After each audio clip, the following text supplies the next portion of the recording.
حضور علیہ السلام کی محبت سے معاشرے کے دکھ جو ہیں وہ سمیٹے جا سکتے ہیں۔ آقا کریم علیہ السلام نے محبت سے ہی معاشرت کو جو ہے وہ اپنے قریب کیا اور لوگ ایمان کی دولت سے مالا مال ہو گئے۔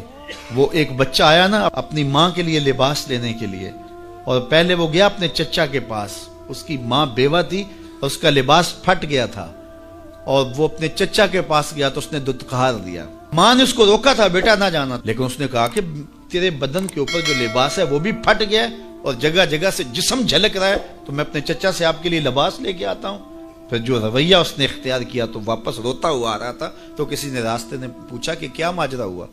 اس نے کہا چچا کے پاس گیا تھا ماں کے لیے لباس لینے، اس نے تو لا کے بھیج دیا۔ اللہ اکبر۔ تو اس نے کہا کہ جا سین حرم میں محمد نام کا ایک شخص بیٹھا ہوا ہے، اگر تو اپنا دکھڑا اس کے سامنے پیش کرے تو وہ امید ہے تمہیں رد نہیں کریں گے، لیکن سن لے ان کا دین کوئی اور ہے۔ اللہ اکبر۔ اپنے ماں کے پاس آیا تو ماں کو کہا کہ چچا نے تو لا کے بھیج دیا، لیکن آپ کی حالت مجھ سے دیکھی نہیں جا رہی۔ بچہ ابھی شعور کی منزلوں میں قدم رکھ رہا تھا، پہلے بہت چھوٹا تھا، اب اس کے اندر ایک جذبات تھے بچے کے اندر۔ تو ماں نے کہا کہ بیٹا نہیں، ان کے پاس نہیں جانا، سنا ہے کہ جو ان سے ملے دین دھرم چھین لیتے ہیں اس کا۔ اللہ اکبر۔ تو حضور علیہ السلام کے پاس جانے سے ماں روکنے لگی، لیکن بچے نے کہا کہ امی میں پکا رہوں گا، بتوں کا وفادار رہوں گا، تم اس ٹینشن کو، اس پریشانی کو چھوڑ دو۔ اور حضور کی خدمت میں حاضر ہوا۔ حضور صحن حرم میں چادر اوڑے بیٹھے ہوئے تھے، اور جا کے کہنے لگا میں پہلے بات آپ سے کر لیتا ہوں، آپ کا دین میں نے قبول نہیں کرنا۔ حضور مسکرا کے بولے بیٹا بتاؤ کس لیے آئے ہو؟ کہا میری ماں بے لباس ہے، میں آپ سے لباس لینے آیا۔ حضور نے چادر رحمت اتار کے اس کے کندھوں پہ ڈالی۔ اللہ اکبر۔ وہ واپس آ گیا اور ماں پر حضور کی چادر اڑائی۔ اللہ اکبر۔ اور ماں نے کہا کہ بیٹے اس نے اپنا دین تو نہیں تجھے دیا؟ کہا نہ، میں نے پہلے کہہ دیا تھا تیرے دین نہیں مانوں گا۔ ماں کہنے لگی پتر اس کا دین ماننا چاہیے، یہ جس نے رحمت کی چادر ہمارے سر پہ تان دی۔ اللہ اکبر۔ تیری تک کے ادامہ میں مرید ہو گئے۔ اس بوڑھی عورت کا قصہ بھی آپ نہیں بھول سکتے، جو گھر کا سامان باندھ کے اپنے دروازے پہ بیٹھی ہوئی تھی، اور اس نے سنا تھا مکے میں ایک جادوگر آیا ہے جسے ملتا ہے اس کا دین چھین لیتا ہے، کہیں ایسا نہ ہو کہ کہیں اس سے ملاقات ہو جائے اور وہ دین ہی میرا چھین لے، مجھے شہر چھوڑ دینا چاہیے۔ گھر کے تھڑے کے اوپر سامان باندھ کے بیٹھی ہے۔ حضور بھی گزرے، اس نے دیکھا تو کہا بھتیجے یہ سامان میرے سر پہ رکھ دے۔ حضور نے سامان اٹھایا، دیکھا تو بوجھل تھا، وزنی تھا، اور بڑھیا کو دیکھا تو کمزور تھی، تو کہا کہ بڑھیا اگر چاہو تو جہاں چاہتی ہو میں خود نہ چھوڑا۔ اس نے کہا اس سے بڑی مہربانی کیا ہوگی؟ حضور نے سامان اٹھایا ہوا ہے اور بڑھیا سے باتیں بھی کرتے جا رہے ہیں۔ تو بڑھیا کو کہا کیوں جا رہی ہے؟ اس نے کہا کہ سنا ہے یہاں ایک جادوگر ہے جو لوگوں کا دھرم لوٹ لیتا ہے، لوگوں کا دین لوٹ لیتا ہے۔ میں نے ساری زندگی بتوں سے وفا کی ہے، میرے آباء و اجداد نے بتوں سے وفا کی ہے، میں چاہتی ہوں دین اجداد ہاتھ سے چھوٹ نہ جائے، آخر اس شہر میں رہتی ہوں کہیں مل نہ جائے۔ خیر حضور نے کچھ نہیں کہا، اس کا سامان نہیں پھینک دیا کہ ٹھیک ہے تم پھر جاؤ۔ سامان اس کا اٹھایا اور جہاں تک اس نے جانا تھا سامان پہنچایا، سامان سپرد کر کے واپس پلٹنے لگے۔ تو اس نے کہا بچے اپنا نام تو بتا دے، لوگ کہیں گے کہ مکہ چھوڑ آئی ہو تو بتاؤں گی ایک جادوگر کے دکھ سے چھوڑ آئی ہوں، تو وہ کتنا برا بھلا کہیں گے شہر مکہ کو کہ جس مکہ سے لوگ نقل مکانی کرنے پہ مجبور ہو گئے، تو میں انہیں یہ بھی بتاؤں گی کہ جس مکے میں جادوگر رہتا ہے اتنا اچھا نوجوان بھی رہتا ہے، تو تیرا نام لیا کروں گی، تیرے قصیدے پڑھا کروں گی۔ تو حضور علیہ السلام مسکرا پڑے، کہا بڑھیا جس جادوگر سے بھاگ کے آئی ہے وہ تیرے سامنے کھڑا ہے۔ اس نے کہا سچ سے آپ ہی محمد ہیں؟ حضور نے فرمایا نام میرا یہی ہے۔ تو اس نے کہا پھر آپ کا جادو میرے پہ چل گیا ہے۔ اللہ اکبر۔ تیری تک کے ادامہ میں مرید ہو گئی، لوگوں کی خدمت کریں، بوڑھوں کے کام آئیں، دکھیوں کے کام آئیں، مصیبت زدہ کے کام آئیں۔ حضور یتیم ہو کے یتیم پرور تھے، لاچاروں کی مدد کرتے، لوگوں کے گھروں میں پانی بھر کے دے دیتے، اور دکھیوں کے کام آ جاتے اور مصیبت زدوں کے کام آ جاتے۔ تو حضور سے پیار کرنے والوں، امت میں آپس میں حسد نہ پھیلاؤ، بغض نہ کرو، نفرتوں کے پہاڑ کھڑے نہ کرو، ایک دوسرے سے پیار کرو، جڑو، امت وحدہ بنے، اور اپنے ماحول کو، اپنی معاشرت کو ایک خوبصورت معاشرت کا رنگ دو، اور اپنی زندگی کو حضور کے نام کر دو۔ ایک بزرگ تھے تو وہ کنویں پہ پانی بھرنے گئے تو ایک خاتون بھی مٹکے میں پانی بھر کے جانے لگی تو تھوڑا کیچڑ تھا، وہل تھا، تو ان کی نظر پڑی تو انہوں نے کہا کہ ذرا دھیان سے پاؤں نہ پھسل جائے. تو اس خاتون نے گھڑا رکھ دیا اور اس عالم سے مخاطب ہو کے کہنے لگی کہ میں اگر پھسل جاؤں گی تو کیا ہوگا؟ گھڑا ٹوٹ جائے گا، 2 آنے کا بازار سے اور لے آؤں، لیکن حضرت اگر آپ پھسل گئے تو کچھ نہیں بچے گا. عالم کا پھسلنا، عالم کا پھسلنا، ایک جہان کا پھسلنا. حضرت عمر رضی اللہ تعالیٰ عنہ نے فرمایا 3 چیزیں اسلام کی عمارت کو ڈھا دیتی. پہلی چیز زلت العالم، عالم کا پھسل جانا. جب عالم پھسلتا ہے تو معاشرہ پھسلتا ہے. عبداللہ بن معتز نے کہا کہ عالم کے پھسلنے کی مثال کشتی کے اندر ٹوٹ پیدا ہو جانا، انکسار پیدا ہو جانا، سوراخ ہو جانا ہے. چونکہ کشتی کے اندر جب سوراخ ہوتا ہے تو پھر کشتی بھی ڈوبتی ہے اور کشتی کے اوپر جو بیٹھے ہوئے ہوتے ہیں وہ بھی ڈوب جاتے ہیں. تو عالم جب خراب ہوتا ہے تو وہ خود بھی برباد ہوتا ہے اور اس کے ساتھ جڑے ہوئے سینکڑوں ہیں، ہزاروں ہیں یا لاکھوں ہیں، وہ بھی برباد ہو جاتے ہیں. دوسری چیز وجدال المنافق بالکتاب، اور منافق شخص کا کتاب اللہ کو لے کے جھگڑے شروع کر دینا. منافقین جن کے اندر نفاق بھرا ہوا ہے وہ مفسر بن جائیں، وہ قرآن لے کے بیٹھ جائیں اور لوگ ان کے فالوور بن جائیں اور وہ لوگوں کو گمراہ کر رہے ہو. جب کسی قوم کے اندر منافق ممبر و محراب کے مالک بن جاتے ہیں اور وہ قرآن سے لے کر مجادلے کر رہے ہوتے ہیں تو قومیں برباد ہو جاتی ہیں. اور آج آپ دیکھ لیں، آج سوشل میڈیا کے اوپر ایسے ایسے مکروہ لوگ بیٹھے ہوئے ہیں جو قوموں کے اندر بگاڑ اور تفریق کی بدکاری میں کوئی کسر نہیں چھوڑ رہے اور قومیں برباد ہو رہی ہیں. اللہ تعالیٰ نے قرآن مجید میں فرمایا لوگوں میں سے کچھ ایسے لوگ بھی ہیں کہ جن کی باتیں ایسی ہیں کہ تمہارے دل کو لگیں کہ واہ واہ کیا بات کر رہا ہے، لیکن وہ الد الخصام ہیں، وہ انتہائی لوگوں کے اندر فساد برپا کرنے والے ہیں، لوگوں کے اندر شر پیدا کرنے والے. فرمایا تم ایسے لوگ دیکھو گے قرب قیامت میں کہ وہ پچھلے گزرے ہوئے لوگوں پر لعنت کریں گے. وہ کہیں گے جو دین ہمیں سمجھ آیا ہے وہی دین ہے. ماضی کے اندر بڑے بڑے محدث فقیہ اور بڑے بڑے بزرگ، وہ کہیں گے ان کو کیا پتا تھا، دین کی تو سمجھ ہی ہمیں آئی. اور آج ہم دیکھتے ہیں کہ لوگ کہہ رہے ہیں کہ ہمارے جیسا تو کوئی زمانے میں ہے ہی نہیں، دین کا تو فہم ہی ہمیں ملا ہے. ماضی میں تو سارے لچھے بیچتے تھے، انہیں کیا پتا تھا دین کیا ہے. اور بزرگوں کی پگڑیاں اچھالی جانے لگی. تو کہا کہ دوسری چیز جو اسلام کو گرا دے گی وہ جدال المنافق بالکتاب، منافق کے ہاتھوں میں کتابیں آ جائیں گی اور وہ کتاب اللہ کو لے کر کے قرآن پڑھ کے حدیث پڑھ کے لوگوں کو گمراہ کر رہے ہوں گے. تیسری چیز وہ حکم الائمۃ المدلین، ان لوگوں کے ہاتھ کے اندر اقتدار آ جائے گا، ان لوگوں کے ہاتھ کے اندر قوت نافذہ آ جائے گی جو خود بھی گمراہ ہوں گے اور لوگوں کو بھی گمراہ کریں گے. جب یہ 3 چیزیں ہو جائیں، حضرت عمر نے فرمایا تو اسلام کی عمارت ڈھا دی جائے گی. جب فتوے حکمرانوں کی مرضی کے مطابق دیے جائیں گے اور وہ اپنی خواہش کے مطابق فتوے کا معیار طے کریں گے تو پھر نتیجہ وہی ہوگا جو اس وقت پوری دنیا کے اوپر مسلمانوں کا ہو گیا. اور آج اسلام دنیا کے اوپر غریب الوطن ہے. ایسا غریب الوطن کوئی نہیں ہے جیسا غریب الوطن اسلام ہے. 56-57 اسلامی ملکوں کے اندر بھی اسلام کو کہیں جائے پناہ نہیں مل رہی. اج دین نبی دا وانگ یتیمہ کر کر تکے کھاوے، کتھوں لبا عمر بہادر جڑا روندے نو گل لاوے. جب ہم ہی اچھے نہیں ہیں تو پھر رحمت کی چادریں تو نہیں تان دی جائیں گی ہمارے اوپر. یہ حکمران عذاب ہے ہمارے اوپر اور یہ ہمارے گناہوں کی سزا ہے. حجاج بن یوسف بصری کا سخت گیر حاکم اپنے ہاتھ سے 70,000 لوگوں کو قتل کیا تھا، 90,000 لوگ اس کے حکم سے کٹے تھے. حضرت حسن بصری رضی اللہ تعالیٰ عنہ فرمایا کرتے تھے اگر پچھلی امتوں کے لوگ اپنے سارے ظالموں کو لے آئیں اور ایک پلڑے میں ڈال دیں، ہم صرف حجاج بن یوسف کو دوسرے پلڑے میں ڈال دیں گے، یہ پھر بھی بھاری ہو. صحابی رسول کو سین حرم میں ذبح کیا شخص، بہت ظالم شخص. تو کسی نے جرت کی، جرت کرنے والے ہر دور میں ہوتے ہیں، اور کہا کہ تو نے حضرت عمر کا زمانہ دیکھا ہوا ہے، اگر تو بچہ تھا اس وقت ان جیسا انداز حکمرانی کیوں اختیار نہیں کرتا، اتنا بڑا ظالم کیوں ہو گیا تو حجاج بن یوسف نے جو جواب دیا وہ 2 لفظوں میں تھا. اس نے کہا تبازروا اتعمر لکم، تم ابو ذر بن جاؤ میں عمر بن جاتا. جب عوام اچھی نہیں ہوگی تو پھر یہی اوپر ہوگا. جب میں کہتا ہوں الہی میرے احوال دیکھ، حکم ہوتا ہے اپنا نامہ اعمال.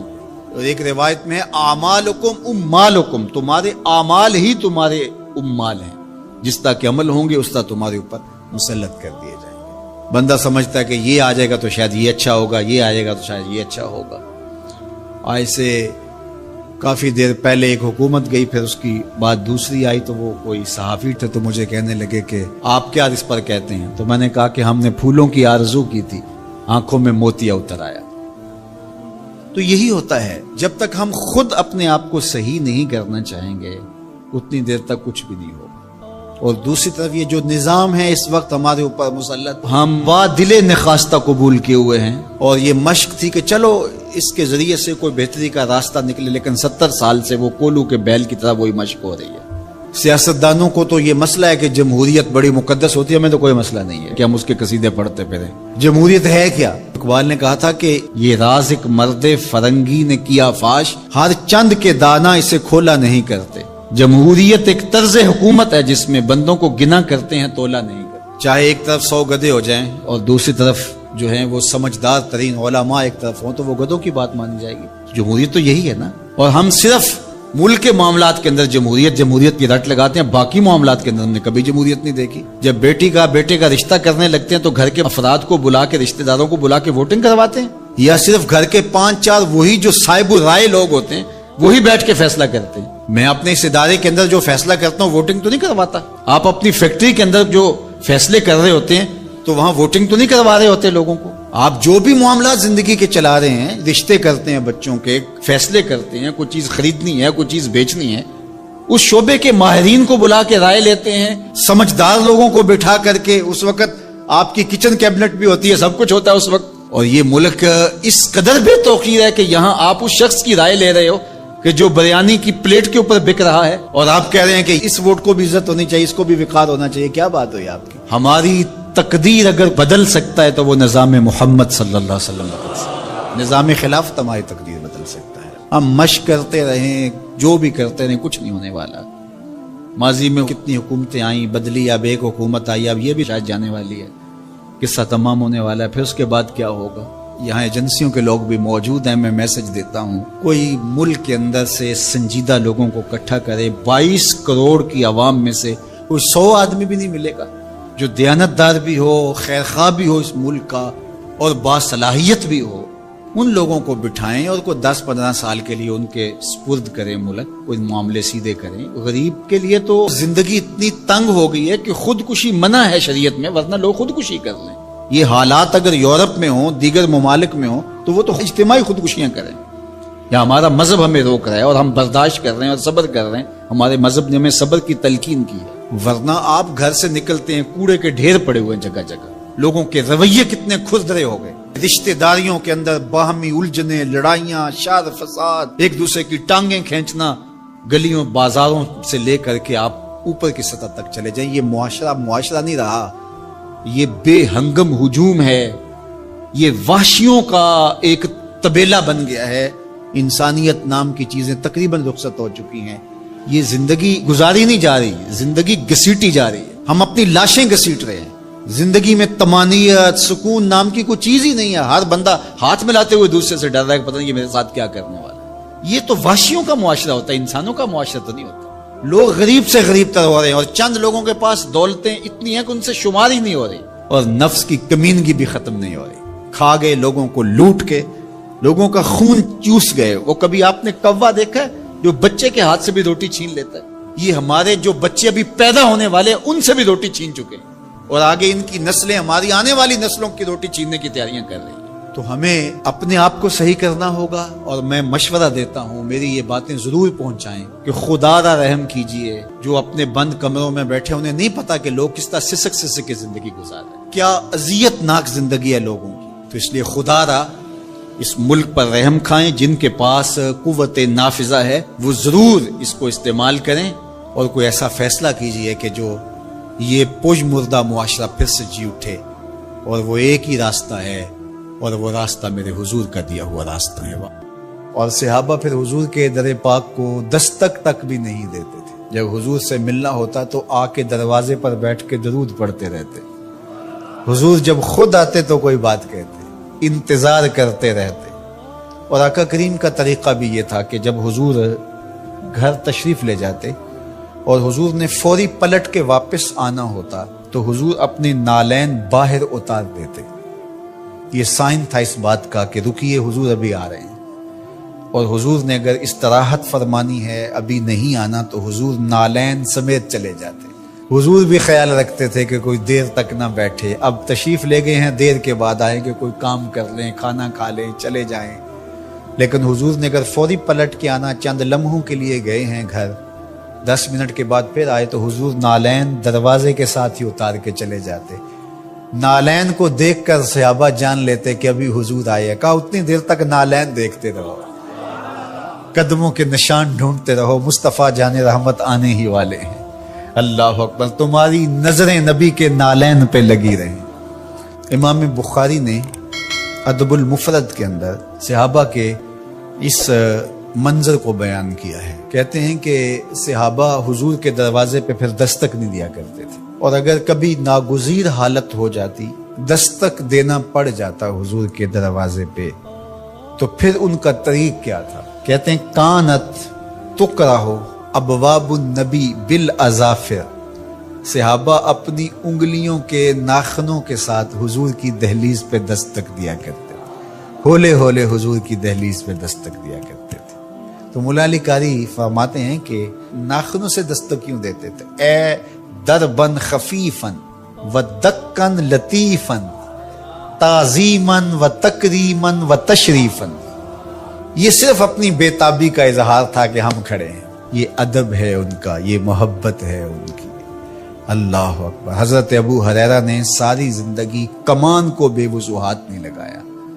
کسی نے کہا ابو ہریرہ یہ کمان تو ہندوستان سے بن کے آئی ہے، کہا کہ اس کمان کو بھی بے وضوحات نہیں لگاؤں گا، اس لیے کہ اس کی شکل اس کمان سے ملتی ہے جو میرے حضور کے ہاتھ میں رہی، میں اس کو بھی بے وضوحات نہیں لگاؤں گا۔ یہ تھی ان کی محبت۔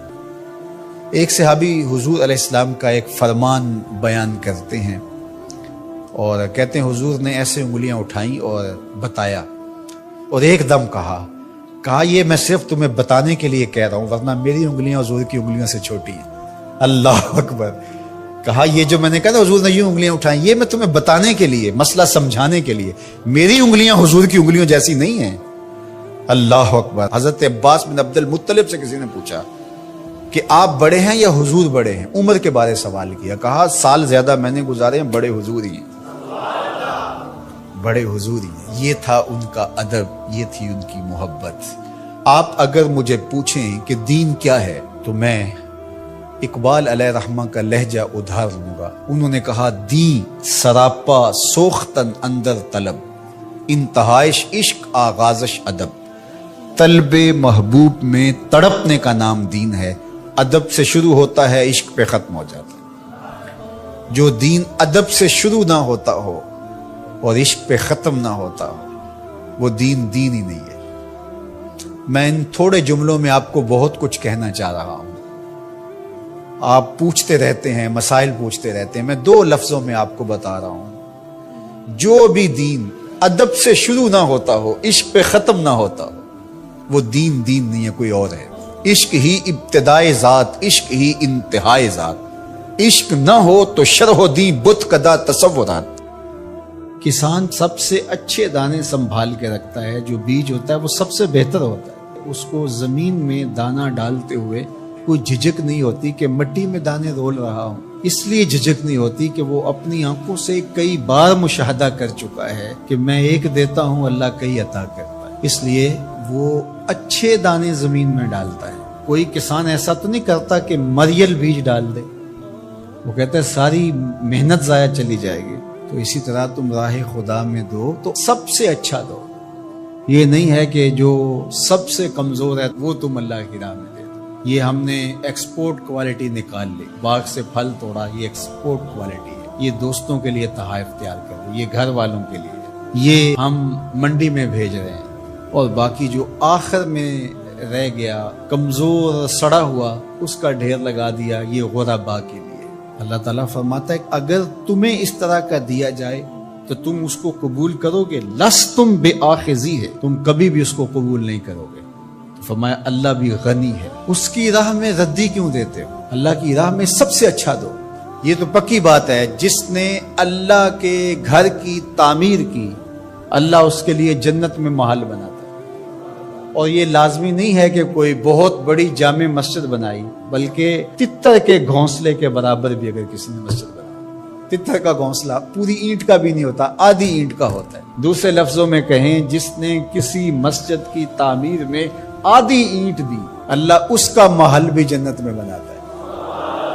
کتنا کرے اللہ اکبر۔ حدیث پاک میں آتا ہے جب کوئی شخص فوت ہو جاتا ہے تو اس کے اعمال کا سلسلہ منقطع ہو جاتا ہے، لیکن 3 عمل اس کے باقی رہتے ہیں۔ ایسا صدقہ جو تسلسل کے ساتھ باقی رہتا ہے، مسجد بنوا دی، دارالعلوم قائم کر دیا، پانی کا کنواں کھدوا دیا، ہاسپٹل بنا دیا، ایسا سلسلہ کر دیا کہ جو جاری رہتا ہے۔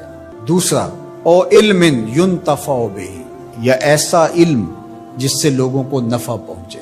ادارہ قائم کیا، لوگوں نے وہاں حفظ قرآن کیا، دین کا علم سیکھا، لوگوں کو فائدہ پہنچا۔ جب تک علم آگے بڑھتا رہے گا، جس نے انتظام و انصرام کیا، اللہ اس کے نامہ اعمال کے اندر اجر داخل فرماتا رہے۔ بلکہ اس کی تشریح میں دیکھ رہا تھا کہ صرف علم دین ہی نہیں، ہر وہ علم جو نافع ہو، اگر کسی نے کسی کو کوئی ہنر سکھا دیا اور اس کے ذریعے وہ حلال رزق کمانے لگا، اپنے بچوں کی ضرورت کو پورا کرنے لگا، جس نے ہنر سکھایا تھا اللہ اس کو بھی اجر عطا کرے گا۔ یہ جو بخل کرتے ہیں نا کہ کوئی ہنر سیکھنے آ جائے تو اس کو وہ 3-4 ماہ تک کاج کرنے پہ لگائے رکھتے ہیں۔ یہ ورک شاپوں میں جو کچھ ہوتا ہے، وہ استاد اسے فن دیتا ہی نہیں، چھپا کے رکھتا ہے۔ 8 سال 7 سال کھجل کرتا ہے اس کو، حالانکہ جو بچہ سکول نہیں جا سکا اور ورک شاپ میں کام سیکھنے آیا ہے، درزی کے پاس کام سیکھنے آیا ہے، اور دیگر کوئی فن سیکھنے آیا ہے، تو اس کا مطلب ہے کہ گھر میں غربت اتنی ہے کہ یہ بچہ پڑھنے نہیں جا سکا، مجبوریوں نے اسے کام پہ کھینچ کے بھیج دیا ہے۔ یار 3 ماہ لگا دیے اس کو صرف کاج سکھانے پہ، اور اس کو پانا دے کر کے صرف پہیا کھولنے پر 3 ماہ ضائع کر دیے۔ آپ اس کو 6 ماہ میں کاریگر بنا کے بھیج دیں، وہ روزی کمانے لگے گا، عرش کا رب آپ پہ بڑی رحمت نازل فرمائے۔ یہ کیا ہوا کہ آپ اس کو 6 سال تک اپنے پاس بٹھائے رکھتے ہیں اور 6 سال تک اس کو کام نہیں سکھاتے؟ یہ غریب گھر کا بچہ سیکھنے آیا ہے، ماں روزانہ روٹی دے کے بھیجتی ہے کہ میرا لال جلدی کام سیکھ جائے، بہنیں اس کی جوان ہو رہی ہیں، میں ان کے ہاتھ پیلے کرنے ہیں، اور اس نے کاجوں پہ لگایا ہوا ہے۔ یہ ابھی تک اس کو کچھ سکھا ہی نہیں رہا، 6 سال اس کے ضائع کر رہا۔ ذرا غور کیجئے، وہ کمائے گا، اس کی بہنوں کے ہاتھ پیلے ہوں گے، اپنے گھروں میں جائیں گی، آباد ہوں گی، اللہ اس کے رزق میں اس کے صدقے سے برکت ڈال دے گا۔ یہ کہتا ہے ٹھیک ہے، اس سے بھرپور فائدہ حاصل کر لو، اللہ پر بھی یقین رکھو، وہ تمہیں فائدہ دینے والا ہے۔ تیسری بات ارشاد فرمائی، او ولد صالح یدعو لہ، نیک اولاد جو ماں باپ کے لیے دعا کرے۔ صالح اولاد وہی ہوتی ہے جو ماں باپ کے لیے دعا کرے۔ 5 گانا نماز کی عادت رکھنے والی اولاد ماں باپ کے لیے سپیشل الگ دعا نہ بھی کرے تو دن میں کتنی مرتبہ کہے گی، ربنا اغفر لی ولوالدی، اللہ مجھے بخش دے، میرے ماں باپ کی مغفرت۔ اچھی اولاد ماں باپ کے لیے نعمت ہے، اس کی آنکھوں کی بھی ٹھنڈک ہے، دل کا بھی قرار ہے، آخرت کی بھی بہار ہے۔ اللہ جل شانہ ہمیں اپنی راہ میں صدقہ کرنے کی توفیق رضانی فرمائے، خیر کی راہوں کا مسافر بنائے، اچھے لوگوں کی سنگت عطا کرے۔ آدمی بیوی کی اطاعت کرے گا لیکن ماں کی فرما برداری نہیں کرے گا، بیوی کی ڈیمانڈ پہ فوراً بھاگ کے جائے گا، لیکن ماں دوائی کا بھی کہہ رہی ہوگی تو ٹال مٹول کرتا رہے گا، کل پرسوں ہفتے گزر جائیں گے۔ ماں کے ساتھ جانا اس کو پسند نہیں ہوگا، ماں کی خدمت میں رہنا، اس کے پاس بیٹھنا اس کو پسند نہیں ہوگا۔ ماں دھکے سے بیٹوں کو بیٹیوں کو اپنے پاس بٹھائے گی لیکن بیٹھنا پسند نہیں ہوگا۔ وَأَدْنَا صَدِيقَهُ وَأَقْصَى أَبَاهُ، دوستوں کے ساتھ بیٹھ کے گپ شپ لگانا مرغوب ہوگا، باپ کے ساتھ بیٹھنا پسند نہیں ہوگا۔ باپ کے پاس اولادیں نہیں بیٹھیں گی، اور یہ جو مصیبت آئی ہے اس نے تو گھر کے اندر بھی پاس بیٹھی اولاد کو بھی ماں باپ سے چھین لیا ہے. وہ وہاں بیٹھ کر کے بھی حاضر باش نہیں ہوتا. آپ کو اس دن میں نے درس قرآن میں جو مضمون رکھا تھا اس میں ایک لفظ تھا وَبَنِينَ شَهُودًا. وہ بیٹے جو حاضر باش ہوں وہ نعمت ہوتے ہیں. جو باپ کی خدمت میں بیٹھے ہوں، باپ کے پاس بیٹھتے ہوں، باپ کے ساتھ جڑے رہتے ہوں، وہ نعمت ہوتے ہیں. اور جو باپ سے جان چھڑاتے رہتے ہوں، جی چراتے رہتے ہوں، پھنس گئے تو 2 منٹ بیٹھ گئے ورنہ نہیں. بالخصوص بوڑھے بزرگوں کے پاس تو اس دور کے اندر کوئی بیٹھنے کے لیے تیار نہیں ہوتا. وہ ترستے ہیں کہ ہماری اولاد ہمارے پاس بیٹھے، لیکن اولاد کی دلچسپیاں ہی کوئی اور ہیں. وہ انہیں اولڈ فیشن سمجھتے ہیں. پرانے زمانے کے لوگ دقیانوس، ان سے ہم بات بھی کیا کریں، یہ ہمارے زمانے کی باتیں نہیں سمجھتے. جب تم ان کے زمانے کی باتیں نہیں سمجھتے تھے، انہوں نے ایک لفظ پانی اور روٹی سکھانے کے لیے کتنی محنت کی تھی تمہارے اوپر. تم تو کچھ بھی نہیں سمجھتے تھے. تم تو حرف و صوت سے آشنا نہیں تھے. تم تو لفظوں سے آشنا نہیں تھے. انہوں نے کتنا وقت دیا اور ایک ایک حرف، ایک ایک لفظ، ایک ایک ہجا تمہیں بتایا. اور آج تم کہتے ہو یہ دقیانوس ہے. کہا یہ قرب قیامت کی علامت ہے کہ دوستوں کے پاس بیٹھنا مرغوب لگے گا، محبوب لگے گا. ماں باپ کی صحبت میں بیٹھنا اولاد کی تباہ میں نہیں ہوگا. وَسَادَ الْقَبِيلَةِ فَاسِقُهُمْ. اور قبیلے کا جو سردار ہے وہ فاسق و فاجر ہوگا. سرداری، قبیلے کا بڑا بننا، خاندان کا بڑا ہونا یہ صلاحیت کی وجہ سے نہیں، تقوی کی بنیاد پر نہیں. یہ چالاکی، مکاری، فسق و فجور کی وجہ سے. اس لیے کہ جس طرح کی قوم ہوگی اس طرح کے ان کے حکمران ہوں گے. کسی نے حجاج بن یوسف سے کہا تھا کہ تو نے حضرت عمر کا دور خلافت دیکھا ہے، تو ان جیسا انداز حکومت اختیار کیوں نہیں کرتا؟ تو اس نے 2 لفظی جواب دیا، تبازروا اتعمر لکم. اس نے کہا تم ابو ذر غفاری بن جاؤ، میں عمر بن جاتا ہوں. جب رعایا ابو ذر غفاری جیسی ہوتی ہے تو حکمران عمر فاروق جیسے ہوتے ہیں. جب ہم چور ہوں گے، ہم خائن ہوں گے، ہم بدکار ہوں گے تو اوپر رحمتوں کی چھتڑیاں تو نہیں تانی جائیں گی. اوپر بھی پھر یہی کچھ ہوگا. ایک روایت میں آتا اعمالکم امالکم، تمہارے اعمال ہی تمہارے حکمران ہوں گے. فرمایا کہ وہ اس بات پہ قادر ہے کہ وہ تمہیں اوپر سے بھی عذاب دے سکتا ہے، وہ چاہے تو نیچے سے بھی عذاب دے سکتا ہے. حضرت عبداللہ ابن عباس رضی اللہ تعالیٰ عنہ فرماتے ہیں اوپر کا عذاب یہ ہے تمہارے حکمران نااہل ہوں، اور نیچے کا عذاب یہ ہے تمہاری اولاد نافرمان ہوں، اور تم ایک دوسرے سے لڑنے لگ جاؤ. ایک خاندان کے لوگ شریکہ برادری کے نام سے ہر وقت ایک دوسرے کے ٹو میں رہیں، یہ عذاب نہیں تو اور کیا ہے. ہر وقت بھائی بھائی کو نقصان پہنچانے کے چکر میں رہے، بہنیں اور بھائی آپس میں ایک دوسرے کے دشمن بنے کھڑے ہوں، ہمسایہ ایک دوسرے کی عزت کو اچھالنے کے لیے تیار کھڑا ہو. محلہ راحت کا ساما ہونا چاہیے، لیکن محلہ آپس میں ایک دوسرے کی عزت کو پامال کرنے کے لیے تلا ہوا. خاندان، برادریاں جو کہ وحدت کی علامت ہونی چاہیے، یہ ایک دوسرے کو اذیت دینے کے لیے، تکلیف پہنچانے کے لیے، ٹو میں رہنے کے لیے، کسی کے عیب کو اچھالنے کے لیے، کسی کی بہن بیٹی کی آبرو کو اچھالنے کے لیے ہر وقت اسی چکر میں ہو، تو کیا یہ عذاب نہیں ہے کہ تم اپنے گھر میں بھی محفوظ نہ ہو؟